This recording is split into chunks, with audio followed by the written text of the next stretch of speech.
Hello there, I'm Bobbyinblue, and on this channel we talk about all things tech. Today I want to talk to you about my favorite tips and tricks to get the most out of the Photos app on the iPhone.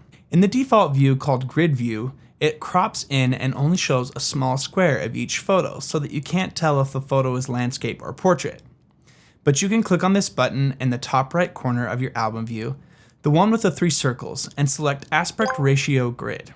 This will display your photos in their true aspect ratio, so that you can see which ones are landscape and which ones are portrait. It's a simple view change, but it really does make sorting through your photos to post or share a lot faster. Next, I'm a pretty visual person, and so I can normally remember the place that I took the photo easier than I can remember the day that I took it.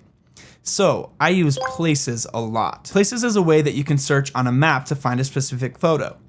You can scroll around the map and your photos are lumped together with other photos taken in a similar location. The more that you zoom in, the more precise the location. You can view a few of the main photos taken in each spot, or you can select the Show All button if you want to see every photo taken at that location. To access Places, you can click the 3 circle icon in the top right of the main view inside of an album.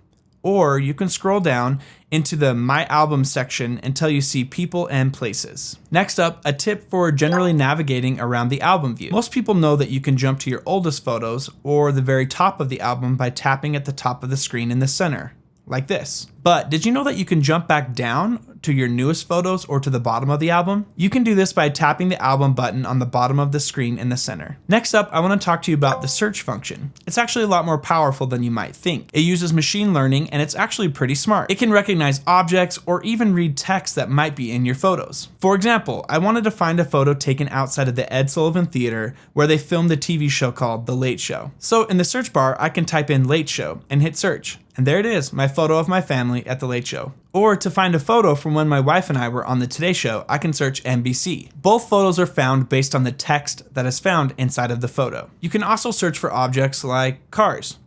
You can see here my phone found all of the photos that it could recognize a car in the image. It's also location aware. For example, when I search the term Dear Evan Hansen, it brings up photos of us at the theater where Dear Evan Hansen played called the Music Box Theater. What's interesting is it also brings up photos of a show called Carousel. It does this because Carousel was at the Imperial Theater, which is right next to the Music Box Theater in New York City. You can also combine search options and search for multiple tags. For example, I can search for a blue sky and New York City. This search combines searching for something that's found in the photo and a location. So you can see it displays all the photos in my camera roll that happen to have a blue sky that were taken in New York City. You can also aid the search function, if you'd like to, by adding captions to your photos so that your future self can find them easier. You can do this by going to the eye icon at the bottom of the screen. Here you can add a tag to the caption area.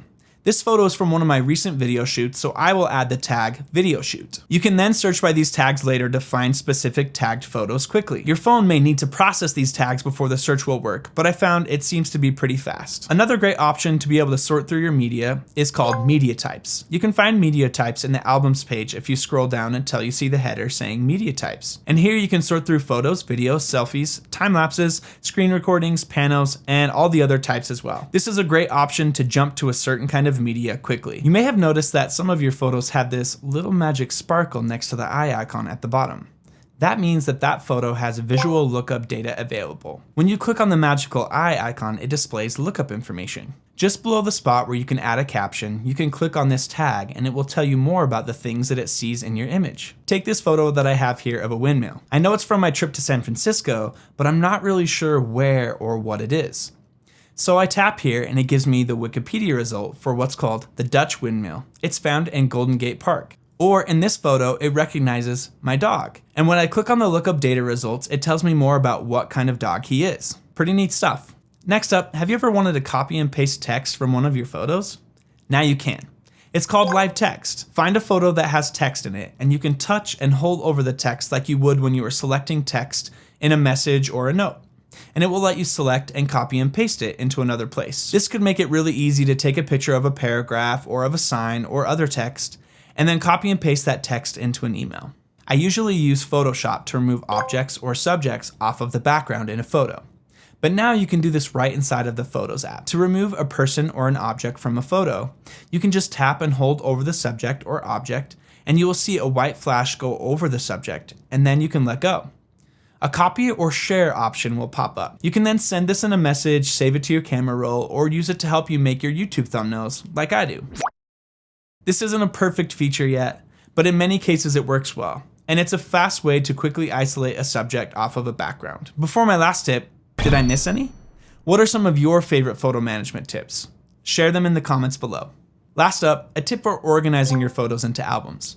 When there's a holiday, event, or other notable time, on the flight home or shortly after the event, I like to make a quick album. I like to scroll through the photos that I've just taken for a few key things. I start by marking any of the standout photos as favorites. Then I go into any of my live photos and change the key photo just in case someone might not have been looking so that I have the best shot possible. Then I delete any duplicates, blurry photos, or altogether just bad shots to help free up space and to make things clutter-free. Next, we really like our digital picture frames, so if there are any standout photos that I want in our frames, I like to add them to the albums that I have syncing to my photo frames. Then the last thing I do is make an album for that particular event with all of the media that I just took inside of it. This has truly helped me find my photos faster and use my photos more often. I don't like just having my photos stuck on my phone, never to be used again. Doing this a little bit at a time helps me stay away from that feeling of knowing that I need to sort through this mountain of photos and organize them. I use the photo app every day, and I really like taking photos and having access to them on the go. Organizing them and knowing how to use the features of the Photos app has really helped me a bunch. Thanks for watching. If you got any value out of this video, definitely hit the like button below. And if you love tech like I love tech, then please consider subscribing. I'll see you in the next one.